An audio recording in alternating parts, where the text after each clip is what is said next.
Bonjour chers abonnés de Smart Edu School, bonjour chers parents, bonjour chers élèves. Alors nous sommes aujourd'hui dans nos chroniques éducatives journalières. Et hier, lorsque nous avons travaillé, je vous ai dit tout simplement que nous devions parler d'un autre sujet aujourd'hui important. Nous devions parler en fait d'un sujet qui concerne beaucoup plus les jeunes bacheliers et les personnes qui sont au niveau supérieur. Il était question pour nous effectivement de parler d'une thématique qui est très importante. Il s'agissait donc d'aborder le sujet comment sortir de la faculté avec des compétences et pas simplement le diplôme.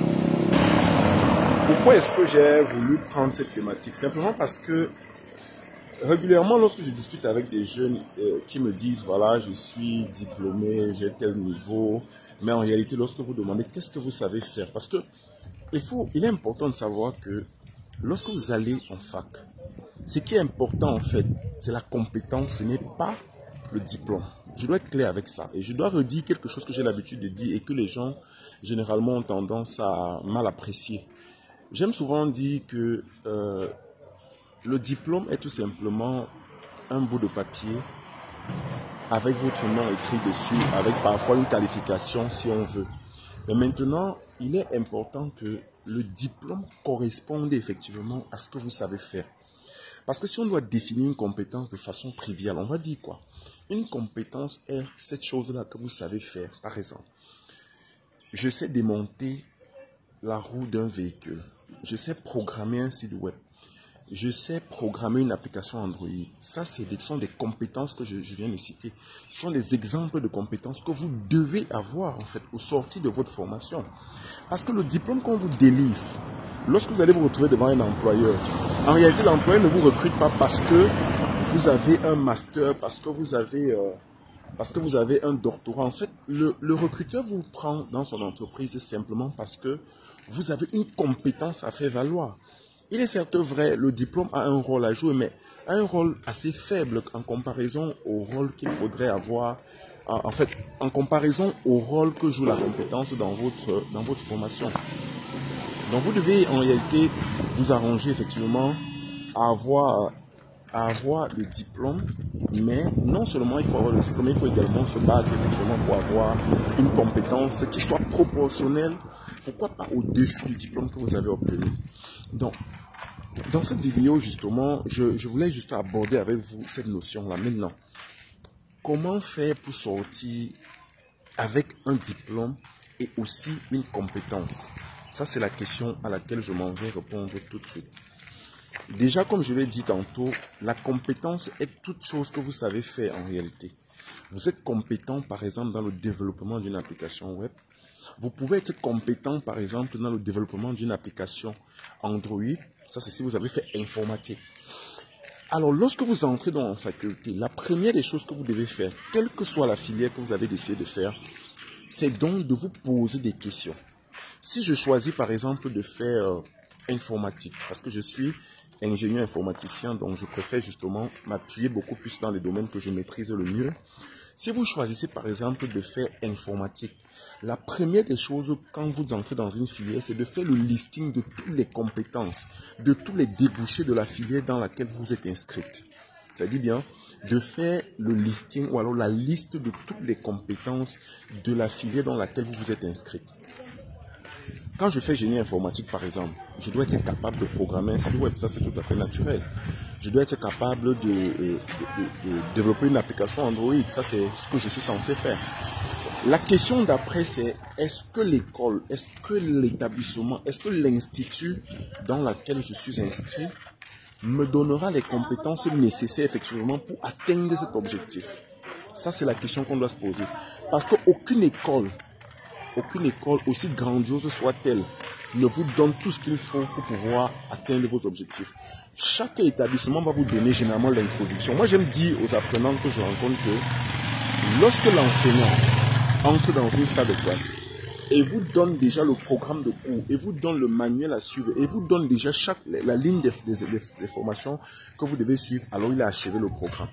C'est à vous de faire des recherches, c'est à vous de vous développer, c'est à vous d'aller loin, chercher en fait les compétences nécessaires effectivement pour pouvoir avoir tout simplement ce qu'il faut afin de vous imposer dans le secteur ou alors dans le marché de l'emploi.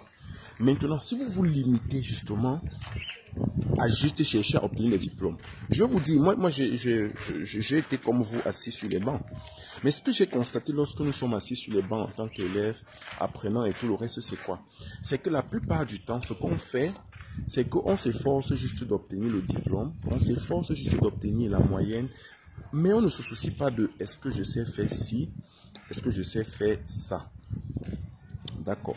Donc, ce qui fait que plusieurs apprenants, donc, au sorti de leur cursus scolaire, ne savent malheureusement rien faire. Et c'est comme ça que 2 ans après, 3 ans après, même les définitions qu'ils connaissaient en réalité sont incapables de les donner. Parce que quoi? Simplement parce que les gars sont restés à la maison. Et sachant que notre contexte économique, justement, ne nous favorise pas dans la recherche d'emploi, le peu de connaissances, même de littérature que les gars avaient, se sont complètement dégradés. Et les gars sont passés à un niveau de sommeil et ils ne comprennent plus rien. Alors, chez Smile Edu, ce que nous faisons, c'est justement d'accompagner ces jeunes dans la recherche déjà des compétences nécessaires en fonction des filières. Parce que lorsque vous nous rencontrez, par exemple, et que nous devons travailler ensemble, ce que nous devons faire avec vous d'entrée de jeu, c'est de connaître quelles sont les compétences que vous avez. Si vous n'avez pas de compétences maintenant, on vous oriente dans le sens de vous former. On vous dit, par exemple, lorsque vous choisissez telle filière, quel est l'objectif quand vous faites ce choix? Quels sont les débouchés? Pourquoi est-ce que vous l'avez choisi? Qu'est-ce que vous allez faire après? Parce que c'est ça l'interrogation. Qu'est-ce que vous allez faire après? Si vous vous limitez juste à avoir le diplôme, est-ce qu'on mange le diplôme? Si vous avez des enfants, vous avez une femme, vous avez une maison et des factures à payer, est-ce que vous allez dire à la fin du mois à votre bailleur que je suis diplômé de Polytechnique de Douala, j'ai ci, j'ai ça? Malheureusement, non. Je dois le dire comme ça. Malheureusement, non. En fait, c'est pour dire qu'en réalité, c'est pas pour dire que le diplôme n'a pas son importance, mais ce que je veux dire en réalité, c'est quoi? C'est que le diplôme est important, mais la compétence l'est encore plus. Donc, à partir de maintenant, ce que vous allez faire tout de suite, c'est quoi? Vous allez faire une liste de toutes les compétences en rapport avec la filière que vous avez choisie cette année. Peut-être que vous avez choisi, je sais pas moi, génie logiciel, peut-être que vous avez choisi marketing et vente, peut-être vous avez choisi comptabilité, peut-être vous avez choisi gestion, peut-être vous avez choisi entrepreneuriat, ainsi de suite. Qu'est-ce que vous allez faire? Vous allez faire une liste de toutes les compétences en rapport avec votre formation, avec le domaine dans lequel vous êtes inscrit. Vous allez vous demander, par exemple, est-ce que l'institut dans lequel je suis inscrit actuellement me donnera les compétences qu'il faut? Déjà, la réponse, c'est non. Aucun établissement, aucun institut, aucune université ne va vous donner les compétences, toutes les compétences qu'il faut pour vous imposer sur le marché de l'emploi en fonction du choix de la filière. Je vous dis aucune. Je vous mets au défi de me montrer une seule institut, une seule université qui va vous donner toutes ces compétences-là. Je vous dis, il n'y en a malheureusement pas. Mais qu'est-ce que vous allez faire? Cela ne signifie pas parce qu'il n'y en a pas que vous allez vous arrêter là, non. Cela signifie simplement que le fait de ne pas en avoir veut dire que vous allez vous renseigner. Il y a des mots qui sont organisés tout le temps. Il y a des formations qui sont organisées chaque jour. Vous allez par exemple, si on prend une 4SM, prenons le cas peut-être de quelqu'un qui décide de faire marketing par exemple. Vous êtes sans ignorer que la plupart de nos filières de marketing ne font pas véritablement du marketing digital. Or, nous sommes aujourd'hui dans une période où le marketing digital est en avant. Ça veut dire que si vous faites marketing et vente, vous devez impérativement vous former en community manager. Et il n'y a pas encore réellement d'école dans notre environnement actuel à coût normal ou alors à coût abordable qui vous formera dans ce domaine. Qu'est-ce que vous devez donc faire? Vous devez immédiatement essayer de faire des recherches. Soit vous auto-former, soit vous, je sais pas moi, soit vous auto-former, soit vous inscrire à des formations. Il y a des instituts qui organisent des formations journalières. Peut-être on va vous dire, ok, 4 heures par exemple de formation en marketing pour vous donner les bases qu'il faut. Je dois vous rappeler, même là, je vous invite, même si vous voulez, nous avons notre entreprise Your Agency qui fait dans le marketing, qui peut également vous accompagner, par exemple, si vous êtes dans le secteur du marketing, qui peut vous former. Montrez-moi, par exemple, un établissement qui va vous former dans le neuromarketing. Il n'y en a malheureusement pas. Et la plupart des étudiants que j'ai observés finissent, par exemple, une année, ça veut dire 3 ans, obtiennent par exemple un diplôme de licence en 3 ans sans jamais ça soit établi un plan marketing pour une entreprise. J'en ai vu, moi, lorsque j'étais en train, quand j'ai lancé le recrutement par exemple pour notre entreprise Your Agency, ce qui s'est passé c'est quoi?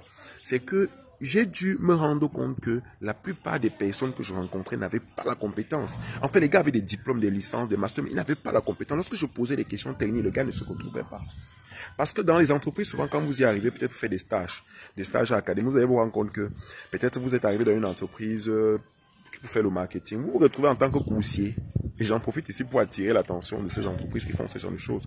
Vous arrivez peut-être, vous allez être celui qui va se charger de faire les commissions dans l'entreprise, de nettoyer le sol, d'aller acheter à manger. Et à la fin, vous sortez d'un stage de 1 mois, de 2 mois pratiquement sans compétences. Et lorsque vous allez voir les demandes d'emploi, les offres d'emploi de ces entreprises, vous allez voir, ils vont vous dire, on a besoin de personnes qualifiées qui ont 5 ans d'expérience, qui ont 3 ans d'expérience, alors qu'elles-mêmes, ces entreprises, n'arrivent même pas à donner même seulement des compétences minimales à ces personnes qui viennent faire le stage dans les entreprises. Et ça questionne en fait même l'objet même du stage. Parce que les stages académiques sont devenus un peu n'importe quoi aujourd'hui. Donc, j'attire votre attention. Vous devez être conscient lorsque vous travaillez. Vous devez vous être dans un état de conscience avancé pour pouvoir justement sortir de la faculté ou de l'université, d'une IPES ou de tout ce que vous voulez avec une compétence. Parce que le diplôme, je le répète, ce n'est qu'un bout de papier qu'on vous donne avec votre nom écrit dessus. Et c'est en Afrique que je me suis rendu compte que les gars courent beaucoup plus sur les diplômes que sur la compétence. C'est ça qui est marrant. Je vais vous donner un exemple très simple. Moi, je suis informaticien, comme je l'ai dit. Aujourd'hui, j'exerce très peu dans le secteur de l'informatique, mais je suis beaucoup plus orienté dans le marketing. Je me suis formé dans le marketing digital.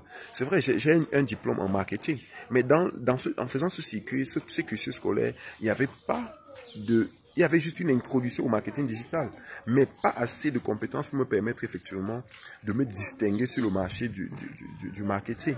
Donc j'ai dû me former. Donc vous ne devez pas arrêter de vous former en réalité.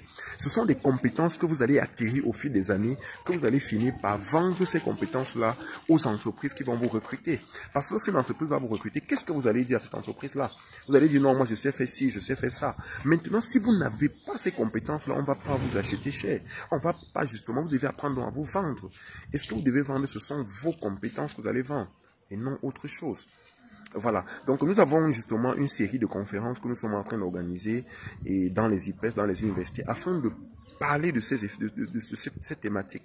Et si vous êtes promoteur d'établissement et que vous avez besoin que nous puissions passer dans vos établissements, afin de pouvoir entretenir vos étudiants sur cette thématique-là, n'hésitez pas à nous contacter et nous ferons le plaisir justement de passer, parce que nous avons une tournée qui est prévue à partir de janvier 2022 et nous allons justement caler des dates avec des institutions qui, jusqu'à présent, nous ont déjà fait confiance. Et si vous faites partie de cette équipe-là, si vous avez envie justement que nous puissions justement mettre nos valises sur vous, déposer nos valises sur vous, n'hésitez pas à nous contacter. Nous nous ferons le plaisir justement d'entretenir vos jeunes, vos apprenants, vos étudiants sur cette thématique-là, pour que lorsqu'on s'inscrit en faculté, qu'on puisse sortir avec une compétence. Parce que seule la compétence change l'environnement professionnel. Seule la compétence fait évoluer l'entreprise et rien d'autre. Voilà. Sur ce, je clôture avec vous aujourd'hui en vous disant rendez-vous demain pour une nouvelle chronique éducative. Et demain, nous parlerons justement d'un autre sujet. Nous parlerons de l'apprentissage. Et n'oubliez surtout pas de vous inscrire. Si vous êtes étudiant, par exemple, vous préparez le BTS, n'hésitez pas de vous inscrire à notre formation. Pardon. Apprendre à apprendre. L'art d'apprendre justement, parce que nous allons parler de comment préparer son BTS sur 2 ans et le réussir.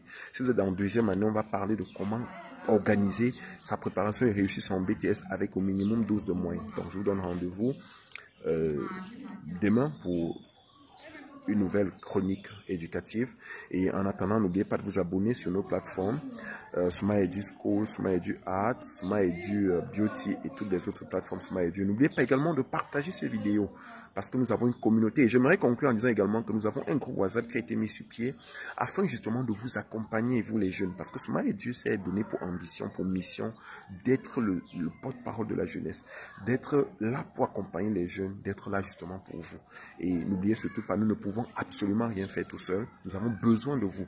Nous avons besoin de former cette communauté-là. Cette communauté Smile Edu Family, qui est cette association que nous avons mis sur pied également, pour pouvoir travailler avec les jeunes, pour pouvoir les accompagner, pour pouvoir motiver les jeunes, pour pour qu'ensemble on puisse transformer l'écosystème jeune, qu'ensemble on puisse justement développer la vision jeune et que les jeunes justement ne s'égarent plus, pour que chaque jeune ait une direction, que chaque jeune ait une ambition et que chaque jeune justement ait une orientation. Voilà. Demain également, je vous entretiendrai également sur notre programme 1000 jeunes dans lequel nous sommes en train de travailler actuellement, qui va également être en marche à partir de janvier 2022. Sur ce, je vous souhaite bonne soirée.